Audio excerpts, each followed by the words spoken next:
नमस्कार, बहुत स्वागत है आपका IND 24 के हमारे इस खास कार्यक्रम में। मैं हूं आपके साथ हिमांशा मेहता। सबसे पहले आप सभी को शारदीय नवरात्रि की बहुत शुभकामनाएं। शक्ति उपासना के पावन दिन चल रहे हैं।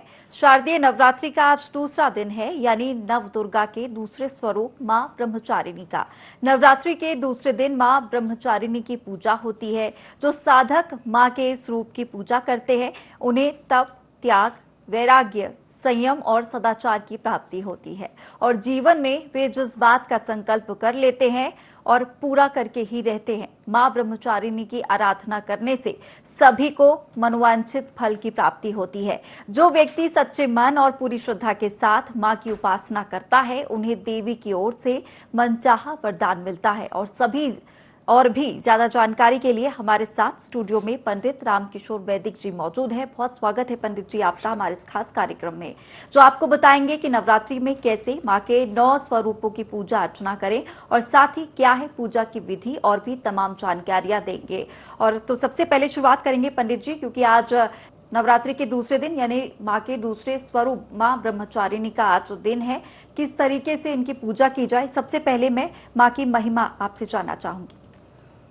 ओम सर्वमंगल मांगल्ये शिवे सर्वार्थ साधिके शरणे त्र्यंबके गौरी नारायणी नमोस्तुते। माँ ब्रह्मचारिणी की महिमा अगर कहें तो जिसमें जो माँ जगदम्बा ब्रह्म को साधने के लिए, जो माँ ब्रह्म के साधने के लिए तपस्या में तल्लीन हुई, जिनने तप, त्याग और समर्पण से भगवान शिव को प्राप्त किया और तपस्या का आचरण माँ भगवती ने किया। ब्रह्म और आचरण अगर हम संधि विक्षेप करेंगे तो ब्रह्म और आचरण प्लस करें तो हो जाएगा ब्रह्मचारिणी। ये माँ भगवती जगदम्बा ब्रह्मचारिणी है। ब्रह्म को साधने के लिए इन्हें उग्र तपस्या करी। कई दिनों तक भगवती जगत जननी माँ ने बेलपत्र खा के रहीं और फिर जब बेलपत्र भी वो खाती थी जो जमीन पर गिर जाता था, जमीन पर गिरा हुआ ही सूखा बेलपत्र माँ पाती थी। और माँ भगवती जगदम्बा ने जब वो बेलपत्र भी खाना छोड़ दिया तब माँ जगदम्बा बेलपत्र छोड़े, इसलिए माँ का नाम अपर्णा पड़ा। कई वर्षों तक माँ ब्रह्मचारिणी जो है ब्रह्म के स्वरूप में, ब्रह्म से मिलने के, भगवान से जुड़ने के तत्पथ के लिए खुले आकाश में कई वर्षों तक रही। बारिश में माँ आकाश में, खुले आकाश में रहती थी। इतनी जब गर्मी होती थी तब माँ अग्नि तपती थी और कई दिनों तक, कई वर्ष, 3000 वर्ष का कहते हैं शिव पुराण आदि में कि 3000 वर्ष तक माँ ने कोई भी जल आदि जो भी है, जो बेलपत्र आदि भी खाती थी, उसको भी माँ ने खाना छोड़ दिया। ऐसे माँ ब्रह्मचारिणी है, ब्रह्म का आचरण कर रही हैं, ब्रह्म को ध्या रही हैं। ऐसी माँ ब्रह्मचारिणी है। बिल्कुल पंडित जी, महिमा आपने बता दी, अब माँ का स्वरूप कैसा है ये भी बताइए। बहुत अच्छा प्रश्न है। माँ के स्वरूप के बारे में जो भक्त लोग श्रवण कर रहे हैं, माँ एकदम श्वेत वस्त्र धारण करे हैं और माँ के एक हाथ में अक्षमाला है, जो रुद्राक्ष की माला माँ भगवती जगत जननी धारण करी हैं, और एक हाथ में कमंडलू है। आपने ब्रह्मचारियों को देखा होगा, ब्रह्मचारियों के हाथ में एक कमंडलू होता है। वो कमंडलू बहुत पवित्र होता है और साधु संत जो भी पान खाते पीते हैं, कई साधु महात्मा तो उसी कमंडलू से ही पान करते थे। इससे पहले अब तो ये पीतल आदि के भी धातु के पात्र के बनने लगे। जब जो लोग जंगल आदि में रहते थे तो वो जंगल में रहने वाले साधु महात्मा एक तूमी सदृश, जैसा ये कमंडलू हो रहा है, इसी के जैसे एक तूमी होती थी और उस तूमा को बीच में से फाड़ के उसका ही कमंडलू लोग बनाते थे जो जंगलों में रहते थे और घनघोर जंगल में तपस्या करते थे। तो वो तूमी का अपने साथ उसका ही कमंडलू बना कर रखते थे। तो माँ का स्वरूप बड़ा ही सौम्य है और एकदम दिव्य कंचन प्रभा, उनका शरीर जो है एकदम सोने के जैसे चमक रहा है। मुकुट धारण करी है माँ, बड़ी ही सुंदर लग रही हैं। यह माँ का स्वरूप है ब्रह्मचारिणी का। बिल्कुल, आपने महिमा बताई, स्वरूप बताया, और अब कथा भी हमारे दर्शकों को बताइए। कथा ऐसी है कि जब भगवान भगवती जगजननी माँ पार्वती शिव को पाना चाहती थी तब माँ ने जो है ब्रह्मचारिणी का रूप धारण करा था। तभी माँ ने सब कुछ छोड़कर एक बहुत कम उम्र में माँ पार्वती जो हैं, जो हिमालय की ही बेटी हैं, उनने पर्वत में हिमालय में जाके तपस्या में लग गई। और वहाँ तपस्या में ऐसी लगी, ऐसी तद्वत हुई कि या यत्यन युगोतेना सत्रान ए व्रता, कई युग बीत गए और माँ ब्रह्मचारिणी की तपस्या चलती रही। कहते हैं कि हमारे जो दिन हैं और देवताओं के दिन हैं उनमें अंतर है। हमारे जब 72 बार चतुर्युगी बीत जाती है, सतयुग, त्रेता, द्वापर और कलयुग, तब एक मनवंतर होता है। और ऐसे जब 14 मनवंतर बीत जाते हैं तब ब्रह्मा जी का एक दिन होता है। अब इस हिसाब से देवताओं के दिन विचार करिए, तो ऐसे कहते हैं कि कई युग बीत जाने तक माँ पार्वती ने बहुत तपस्या करी। और जब तपस्या करी तो तपस्या के लिए जैसे अपने यहाँ पहला जो 4 वर्ण हैं, 4 व्यवस्थाएं बताई कि ब्रह्मचर्य, गृहस्थ, संन्यास और वानप्रस्थ। तो माँ भगवती जगदम्बा पार्वती ने ब्रह्मचारिणी रूप धारण करके, जैसे ब्रह्मचारी रहते हैं वैसे ब्रह्मचारिणी बन के, और माँ ने जगतजननी ने कई वर्षों तक तपस्या करी, जिसमें से कई वर्ष तक उनने केवल वायु का ही पान किया, केवल हवा ही लेती थी और कुछ भी खाती नहीं थी, कोई खाना पीना नहीं। कई वर्षों तक फल पर रही, कई वर्षों तक माँ ने उग्र तपस्या करते हुए अपने शरीर को ऐसा तपाया। देखिए, तप बल सम्मुखीन संघारा। यदि आप तपस्या करेंगे, आप जाप करेंगे, पूजा पाठ करेंगे, तपेंगे, तभी आपको कोई चीज फल प्राप्ति होगी। माँ जगदम्बा तपी, तपस्या करी, तो उसके फल अनुसार ही भोले बाबा उनको वर रूप में प्राप्त हुए। इसलिए कहते हैं संसार में तपस्या करना बहुत आवश्यक है।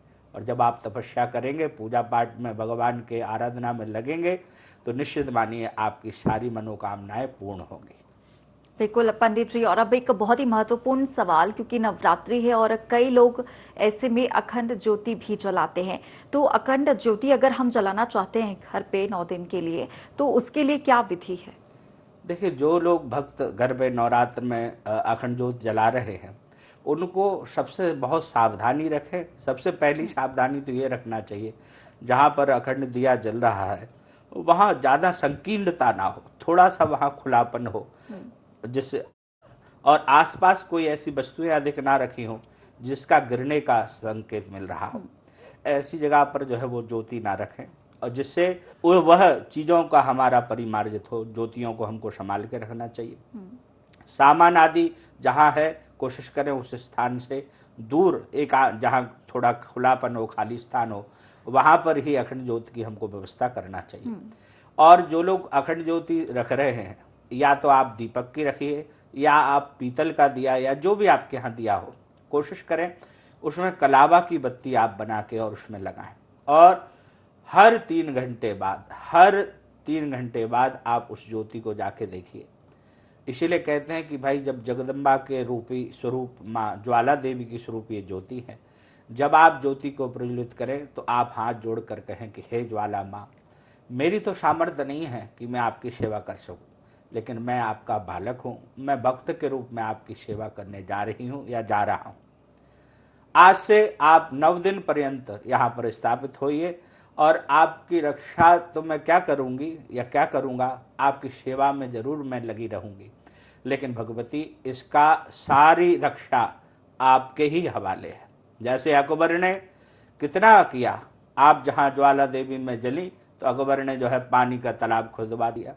लोहा, उसने सोचा कि इससे नहीं है, तो लोहा जो है ज्योति के ऊपर लोहा बांध दिया कि भाई अब लोहे को फाड़ के कैसे आएंगे, तो आप उससे भी निकल के आ गई। तो हे जगदम्बा माँ, आप उसी भावना से मैं आपकी पूजन कर रही हूँ, और आप अखंड रहें, और ये सेवा में आपकी ही कृपा से ये सब संभव हो पाएगा। इस प्रकार भावनात्मक कह के, और जहाँ दिया आपने रखा है कोशिश करें उसके नीचे थोड़े से अक्षत रखें, और दिया बड़ा परिमार्जित करते रहें, उसको बार बार देखते रहें। इसके बाद वो दीप आप प्रज्वलित जब कर दिया है, भगवती से हाथ जोड़कर प्रार्थना करें, माँ दीपक ज्योति पर ब्रह्मा, दीपक ज्योति जनार्दना, दीप हरत में पापम, पूजा दीप नमुस्तुते। इस प्रकार से प्रणाम करके आप अखंड ज्योति स्थापित कर सकते हैं। सावधानी आप ये रखें कि घर में कभी भी जब आप ज्योति जला दिए हैं अखंड, तो आपको घर सूना नहीं छोड़ना है। घर का कोई भी एक सदस्य, क्योंकि आज आपके यहाँ ज्योति स्वरूप में माँ आ गई हैं, तो कोई मेहमान आता है, अब आप विचार करिए, कोई मेहमान किसी के घर गया है और कोई व्यक्ति जो आज जिसके यहाँ आया उसके घर पे कोई ना हो, तो मेहमान भी किस प्रकार की उसकी धारणा रहेगी। और यहाँ ये मेहमान नहीं है, ये तो जगत जननी माँ आपके घर आ रही है। तो ये हमको सावधानियां रखना चाहिए। बिल्कुल। तो जगत जननी माँ को अपने घर बुलाने के लिए, अखंड ज्योति स्थापित करने के लिए नियम क्या है, किन नियमों का पालन करना चाहिए इस दौरान? जिन घरों में अखंड ज्योति जल रही हैं, आप कोशिश ये करें, कोई भी व्यक्ति एक जन जो उसकी सेवा कर रहा है, कोशिश तो ये करें कि वही 10 दिन तक सेवा करता रहे, क्योंकि उसको समझ में आ जाता है कि कितना उठाना है, कितनी ज्योति को संवारना है, उसको संवारना आ जाता है। और जो माँ की सेवा कर रहा है अखंड ज्योति की या भगवती की, उसको व्रत भी रखना चाहिए। व्रत रखेगा तो उसकी जो आराधना है वो पूर्ण फल माँ भगवती जगदम्बा देगी। सावधानी में कहें तो भूमि में शयन, नियम में भूमि में शयन करना चाहिए, और भूमि में शयन करने से अति फल मिलता है। कई भक्त आपने देखा होगा नंगे पांव रहते हैं, 9 दिन तक वो नग्न पैर करके ही चलते हैं, पैर में कोई चप्पल, चरण पादुका आदि इस प्रकार की कोई चीज़ें नहीं होती। और आप मादक पदार्थों से बचे रहें। मादक पदार्थ यानी तम्बाकू, गुटखा, ये सब चीज़ें, नशीली कोई भी चीज़ें, ये चीज़ें ना खाएं। भगवती की आराधना जब आप करें, आप व्रत अगर नहीं भी रह पा रहे हैं, मान के चलिए कि आपको डायबिटीज़ है, शुगर है, बीपी या कोई भी आपको दिक्कत है, तो भगवती सब जानती है। आप भावनात्मक सात्विक बनकर व्रत नहीं कर पा रहे हैं, जैसा आप पा रहे हैं वैसा पाके भगवती की सेवा में लगे रहें। बस तामसी चीज़ें ना खाएं, जैसे जो है लहसुन, प्याज, इन सब चीज़ों का परित्याज जिन भक्तों को भगवती की आराधना कर रहे हैं उनको निश्चय ही इन चीज़ों का त्याग करना चाहिए। बिल्कुल पंडित जी, और अगर उपवास रख रहे हैं तो क्या पूरे 9 दिन की उपवास रखनी है, और क्या इस दौरान कितने समय हमें भोजन करना है चाहिए उपवास का, इसको लेकर जानकारी? देखिए, उपवास का ऐसा कहा है, उप यानी होता है बैठना, बास मतलब उप यानी बैठना, बास यानी भगवती के पास। सबसे साधारण उपाय तो यही है कि भगवती के पास ज़्यादा से ज़्यादा बैठा जाए। अब जो लोग व्रत कर रहे हैं, इसमें व्रत या तो पूर्ण व्रत या फिर अर्ध व्रत। पूर्ण व्रत किसे कहते हैं कि दोनों टाइम फलाहार पर ही रहना। ये जो जब हम व्रत करते हैं तो ये हम हमारी शक्ति, हमारी मन, हमारी इंद्रियां, इनको हम संयम में रखने की आराधना करते हैं। हम कितने देर तक भूखे रह सकते हैं, हमारा मन कितना केंद्रित हो रहा है। अब ऐसा नहीं, कई लोग क्या करते हैं कि जब फलाहार रखते हैं, व्रत रखते हैं, तो वो फलाहार नहीं रखते, फुलहार रखते हैं। आजकल तो यूट्यूब में देखिए कितनी रेसिपी भी आजकल लोगों ने डाल दी है, तो पता पड़ा वो फलाहार की जगह थाली में 11-11 आइटम फलाहार के रखे हुए। तो ये आपका व्रत थोड़ी हुआ, ये तो फुलाहार हो गया। कहते हैं कि जब भगवती की या किसी भी देवी देवता की आपको आराधना करना है तो एक नाम मात्र आपको फलाहार करना है कि हाँ, जिससे आपका शरीर भी चलता रहे, आपकी जो इंद्रियां हैं वो शिथिल ना हो, क्योंकि भगवती की आराधना करना है तो शरीर को भी पुष्ट रखना है। तो आपको जिस चीज़ से आराम मिले, जैसे आप अनार का जूस पी लीजिए, मौसम्बी का जूस पी लीजिए, फलों का रस पी लीजिए, फल के रस से कार्य नहीं चल रहा है तो थोड़े से ड्राई फ्रूट खा लीजिए। आप जिस प्रकार से कम कोशिश करिए कि फलाहारी जो वस्तुएं हैं उनको कम से कम पाया जाए, और अधिक पा रहे हैं तो इससे अच्छा तो भाई भोजन ही कर लीजिए। इसलिए संयम, और वैसे भी कहा है फलाहार में फल का आहार और कपला गाय का दूध, बस ये ही सबसे अच्छा फलाहार बताया। लेकिन जो लोग चाहते हैं कि भाई हम भी करें तो ठीक है, आप भी फलाहार कर लीजिए, लेकिन उसको ऐसा करें कि जिससे उससे आपको प्रमाद ना आए, आपको आलस ना आए, आप जो माँ भगवती की आराधना कर रहे हैं वो आराधना आपकी सफल हो। और ये तो हुआ पूर्ण व्रत, जो लोग पूर्ण कर रहे हैं। अब इसके बाद एक होता है, आपने सुबह से व्रत रखा और शाम को आपने भोजन कर लिया, ये भी आपका व्रत की श्रेणी में आएगा, इससे भी आपको फल मिलेगा।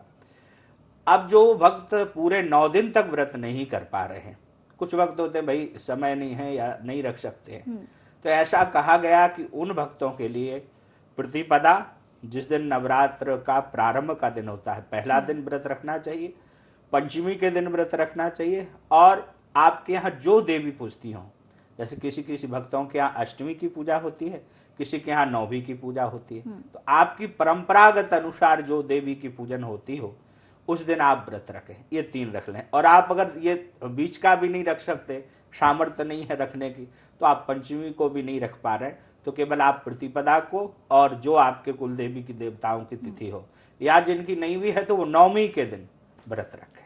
निश्चित मानिए भगवती जगत जननी माँ अम्बा आपको वही फल देगी जो 9 दिन में देगी, क्योंकि भगवती कहती है भाव का भूखा हूं मैं, भाव ही एक सार है, भाव को मुझसे जो भजले भव से बेड़ा पार है। भगवती को भाव चाहिए, आपका प्रेम चाहिए।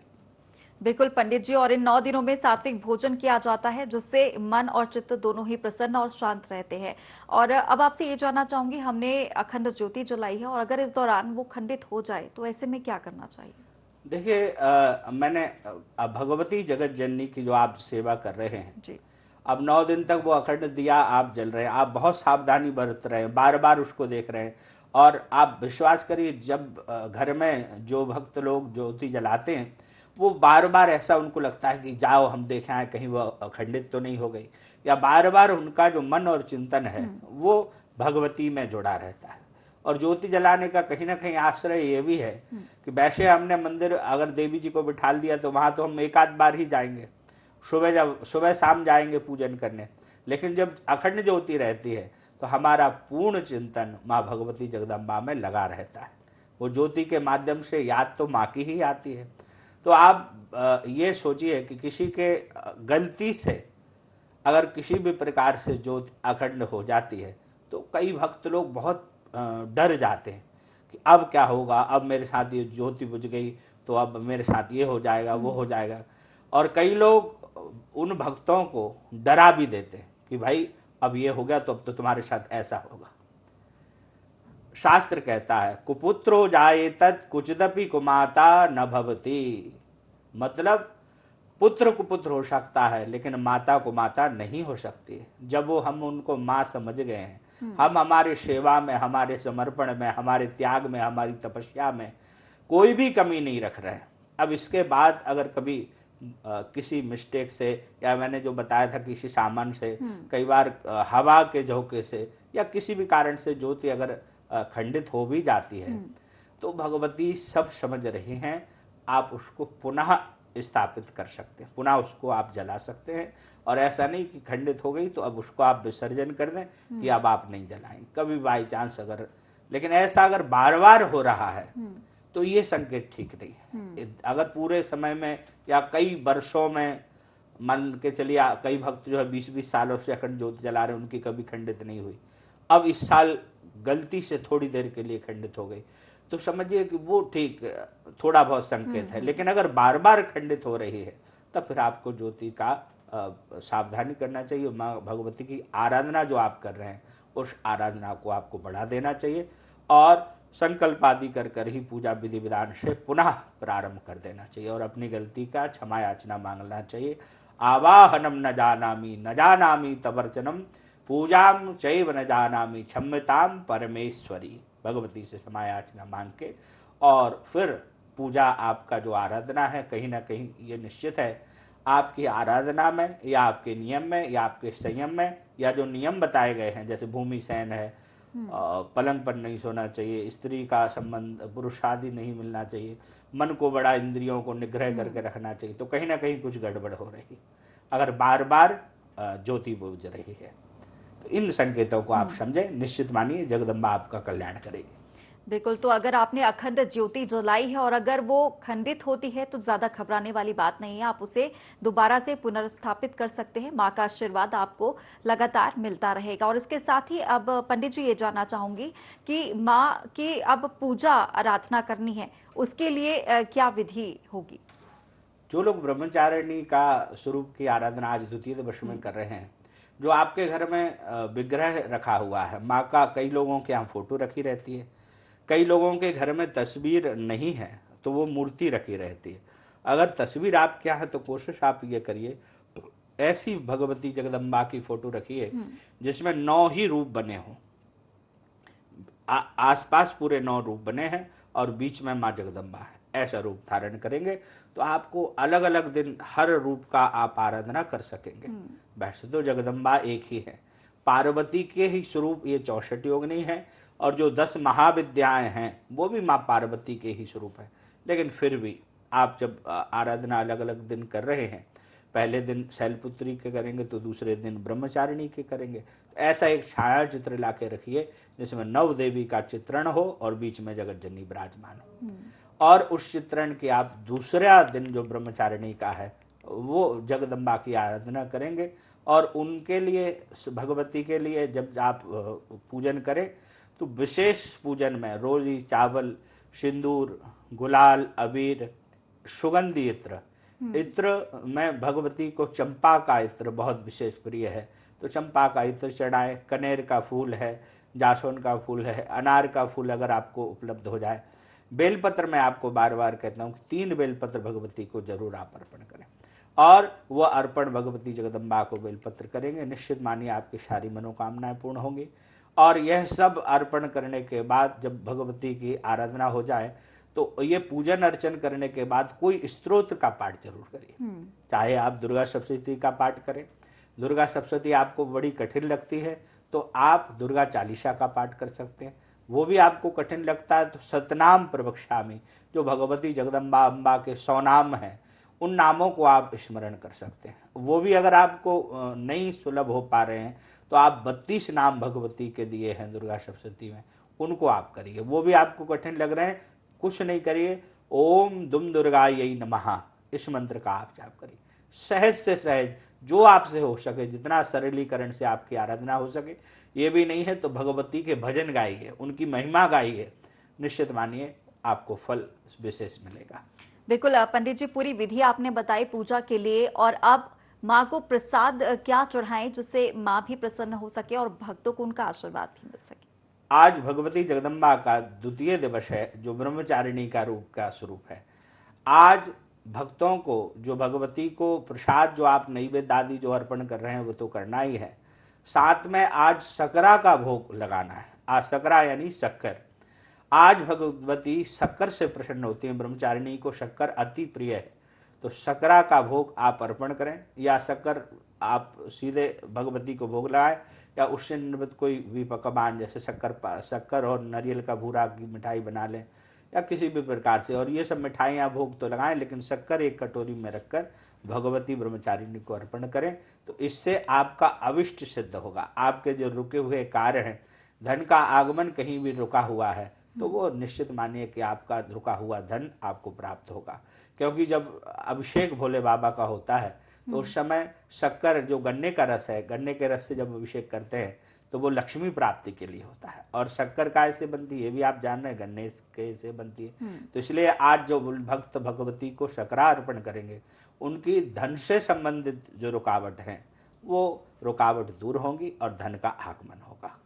बिल्कुल पंडित जी, और अब माँ ब्रह्मचारिणी की उपासना करनी है हमें, लेकिन हमें मंत्र क्या पढ़ने हैं माँ ब्रह्मचारी को प्रसन्न करने के लिए? ओम श्रीम ब्रह्मचारिण्यै नमः।